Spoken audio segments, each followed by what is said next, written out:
As a team, when we first talked about, let's build something, let's build a church. It's a big thing to build on a scale of this size. We realized that none of us have the expertise, none of us have the time, and things that we don't know, it was pretty scary for us. Who can we find that's going to do a quality build for us, that's going to really understand our ministry, and that's really going to help us develop a ministry, and not just build a building. We just prayed, what are we going to do? And then God provided EMI.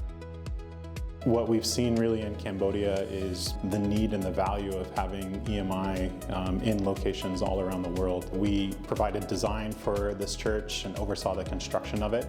And this church was actually sponsored by Mission to the World. We were able to incorporate not only space for the church, for them to gather and to meet, but also the dormitory that would be included as part of this project. And mostly it was the people, the knowledge and expertise that God has given this team at EMI to walk alongside us and to help us to develop the building that we wanted. When I was with Mission to the World Dormitory, I was a Sunday school teacher, so I learned how to serve God through the gift that He gave me to teach the kids at the province and also share God's love to one another around. Students come to Phnom Penh to study in college.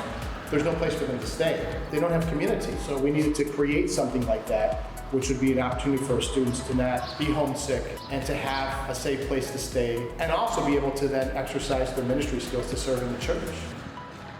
When I first moved into Phnom Penh, I think it was a culture shock to me. It was so hard for me for the first time, and also the way that I interact with people.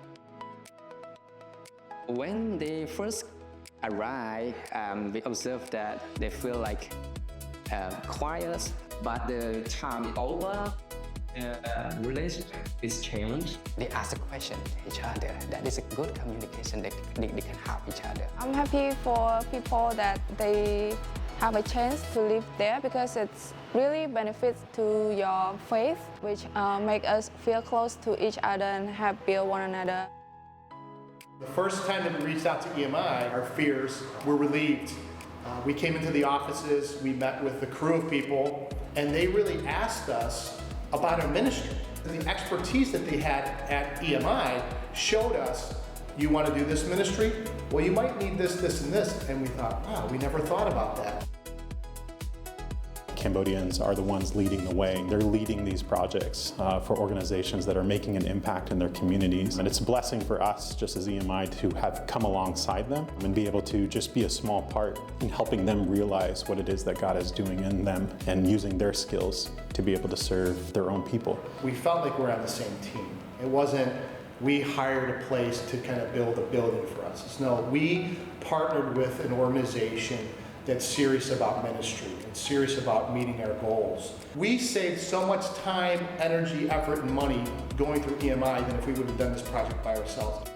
We were able to walk Mission to the World through some of the code changes that were happening, some of the issues that come up during construction. So it meant even more to be able to bring in someone that knew what the laws were. We were able to really bring our team to be able to support the work that they were doing, as well as serve the communities here throughout Cambodia and really throughout this region in Southeast Asia. I think what I'd want to share to anybody who's thinking about in any sort of ministry anywhere around the globe is God's provided an organization like EMI to help us out, and the result was we got the perfect place that we wanted.